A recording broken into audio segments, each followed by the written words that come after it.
কুমারগঞ্জ বিধানসভার বিজেপি প্রার্থী শুভেন্দু সরকারকে মারধরের অভিযোগ উঠল তৃণমূলের বিরুদ্ধে। কুমারগঞ্জ বিধানসভার চালুন গ্রাম পঞ্চায়েতের 24 নম্বর বানিহারি বুথের সামনে এই ঘটনা ঘটে বলে অভিযোগ। বিজেপি প্রার্থী শুভেন্দু সরকারের দাবি, ওই বুথ চত্বরে তৃণমূল কর্মীর সমর্থকেরা ভোটারদের প্রভাবিত করছিলেন। সেই খবর পেয়ে তিনি ঘটনাস্থলে গেলে তাকে মারধর করে সেখান থেকে বের করে দেওয়া হয় বলে অভিযোগ। ঘটনার পর কমিশন এবং পুলিশ সুপারের বিরুদ্ধে অভিযোগ জানাতে চলেছেন বিজেপি প্রার্থী। সকালবেলা থেকে বিভিন্ন বুথে পোলিং এজেন্ট বসতে দিচ্ছিল না, আমি এসে সব বুথে বসিয়েছি। এই করে যখন আমি 24 নম্বর বুথে এসেছি, এখানে একদল জিহাদি দুষ্কৃতী আমাকে তারা আটক করার চেষ্টা করে এবং চারদিক থেকে ঘিরে ধরে। আমার সিকিউরিটি ছিলেন, তারা আমাকে রেস্কিউ করে নিয়ে আসে। এখন এই পরিস্থিতি কী রয়েছে ওখানে? আমি চলে এসেছি। এখন পুলিশের ভূমিকা কি সেটা আপনারা জানেন, এখন অবধি পুলিশ গেছে কিনা আমি জানি না। কেন্দ্র বাহিনী ছিল? কেন্দ্র বাহিনী ভেতরে ছিল, 100 মিটারের মধ্যে ছিল। ঘটনা 100 মিটারের বাইরে ঘটেছে। প্ল্যানফুলি ওরা করেছে। গলিটা সরু ছিল, যেখানে একবার ঢুকে গেলে বেরিয়ে আসা খুব মুশকিল। সেখানে কি ভোট লুট হতে পারে এরকম সম্ভাবনা মনে করছেন? আমি তো বলেছি তৃণমূল দুষ্কৃতীরা এগুলো করছে, আর পুরো পুলিশি মদত আছে এর মধ্যে। কোথাও অভিযোগ জানাচ্ছেন?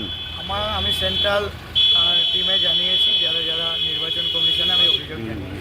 কিন্তু কেন্দ্র বাহিনী যারা রয়েছে, যারা কুইক অ্যাকশন রয়েছে, তারা কি এসছে? আমি এখনো দেখা পাইনি, কিন্তু এই যে দেখতে পাচ্ছেন লোকাল থানার পুলিশেরা যাচ্ছে। এখন দাঁড়িয়ে আছে, ওরা যাচ্ছে, এদের কাজই হচ্ছে। মানে ঘটনা ঘটে যাওয়ার পর অনেক পরে আগুনে বাড়ি পুড়ে যাবে, তারপরে এরা জল নিয়ে যাবে। তো এটাকে কি মনে করছেন? এটা পুরোপুরি ব্যর্থতা তিনি এখানকার প্রশাসনের। ঘটনার পর এলাকা পরিদর্শন করলেন জেলা পুলিশ সুপার চিন্ময় মিত্তাল ও কেন্দ্রীয় বাহিনীর জওয়ানরা। এই বিষয়ে পুলিশ সুপার জানান, যারা হয়েছে ইলিগাল অ্যাকশন আমরা ইনিশিয়েট করেছি অলরেডি।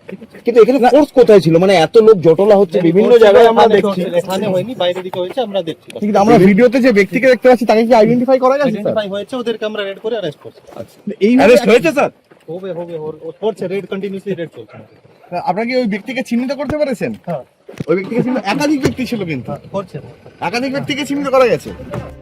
শুভেন্দু সরকারকে মারধরের ঘটনায় প্রতিক্রিয়া দিলেন কেন্দ্রীয় মন্ত্রী সুকান্ত মজুমদার। দেখুন, আমরা খবর পেয়েছি এবং আমরা ভিজুয়ালসও পেয়েছি। আমি এটুকু শুধু বলছি যে বিজেপির সরকার তৈরি হচ্ছে, যারা মেরেছে বা আমাদের প্রার্থীকে বাধা দেওয়ার চেষ্টা করেছে তাদের ছবি স্পষ্ট দেখা যাচ্ছে ভিডিওতে। পুলিশ তো অ্যারেস্ট করবে কি করবে না তাদের ব্যাপার। আমি পুলিশকে বলেছি, পুলিশ যদি অ্যারেস্ট না করে আমরা আমাদের মতো করে বুঝে নেব। আর বিজেপির সরকার হওয়ার পর ওদের কত ধানে কত চাল আর কত মস্তানি মারতে পারে আমি দেখব। পার্সোনালি আমি দেখব যে এদের কত মস্তানি মারার দম আছে, কত মস্তানি মারার ক্ষমতা আছে।